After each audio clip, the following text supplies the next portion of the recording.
concept of this message is that you have upward and you have downward spirals. Basically, you have upward and you have downward spirals in life. You have upward success spirals and you have downward spirals. I've heard of other people talking about this in their videos, but what I got the concept from was a book I read called The Power of Focus by Jack Canfield and I believe Les Hewitt and a few other people. Jack Canfield is the guy who wrote the Chicken Soup for the Soul. Now, on his book, it talks about the upward and the downward spiral. That if somebody's doing really good and they make one good decision, then it leads to another good decision. Then it leads to another good decision. Then you keep on making these good decisions and they accumulate over time and it shows massive success, obviously. So it's a spiral. You go up.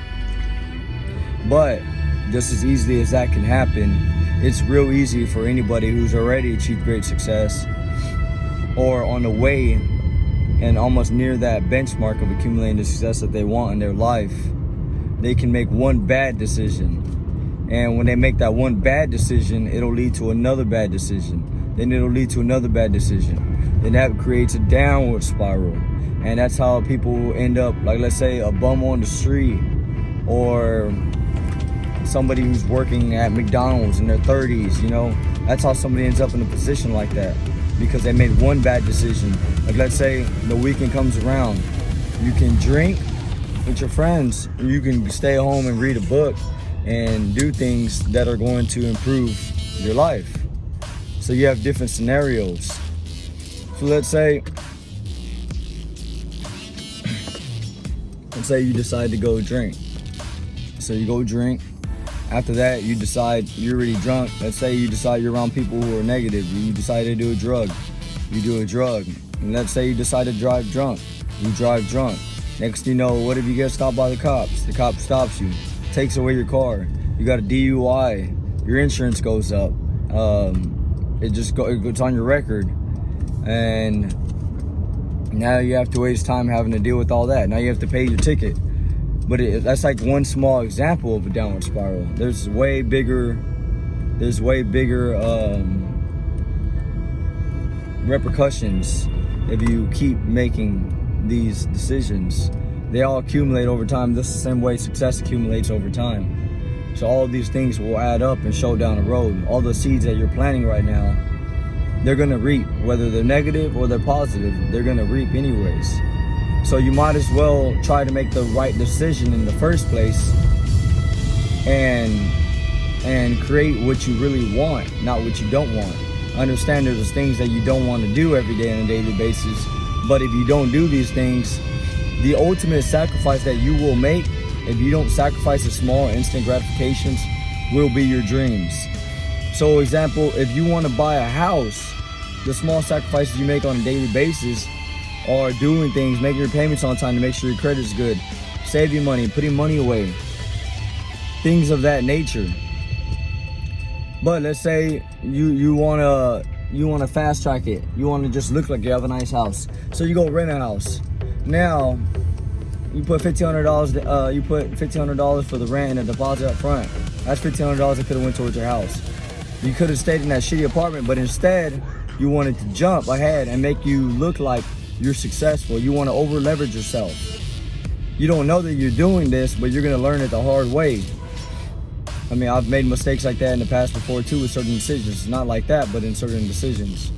So now you're paying rent every month. Let's say it's $1,000 a month. All of that rent for a year. You stay there for 12 months. That's $12,000 that could have went towards paying down your mortgage. Something that's going to create equity. Not something that's just gonna take from you every single month. So you just gotta look at every single decision like that. When you wake up in the morning, you can snooze or you can wake up. What's the ROI on waking up? Well, now you have more time to do what you need to do. Now you're awake before everybody else is in the house. Let's say you have kids. You can't make excuses to not achieve your dreams because there's still time somewhere in there. While the kids are asleep, you can wake up 4 in the morning. You just don't have that discipline to do that. And to create that discipline, you need to think in your head, okay, what's the ROI on what I'm doing? So like I said, if you do not sacrifice the small things, the small instant gratifications, the things that you want now, you will not get what you want later. The ultimate sacrifice, you're always going to make a sacrifice regardless, but the ultimate sacrifice will be your actual dreams, your actual goals, what you actually want. If you do not make that small, if you do not want to make that small sacrifice on a daily basis, you will not get that. So you're going to sacrifice your dreams. Like I say, sacrifice like being in good shape to eat a donut in the morning or to eat things that are unhealthy.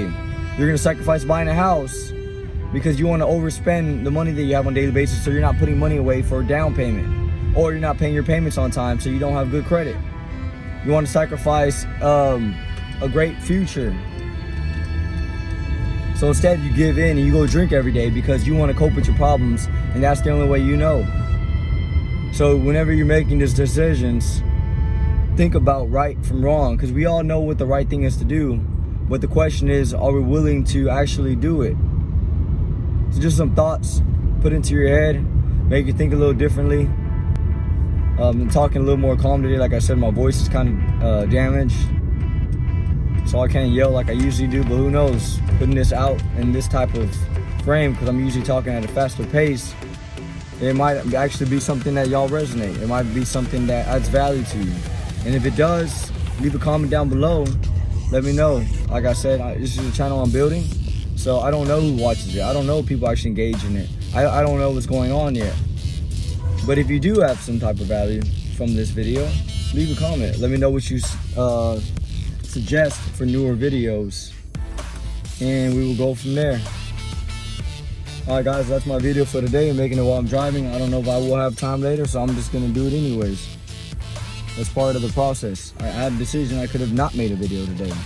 I could have came up with excuses because I'm gonna be busy, but instead I just did it after the gym on the way home.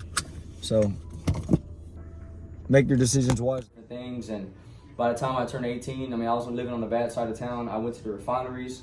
I learned how to build my credit. I built my credit up. I saved up money.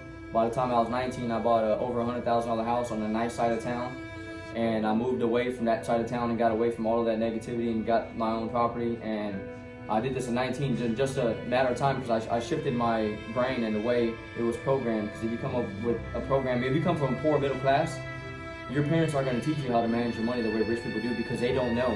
Even though they want what's best for you, and I'm not saying they're wrong with anything that they're teaching you, they just don't know because they weren't taught it either. So you need to go out there and find this information, and then now you have that, and now I have this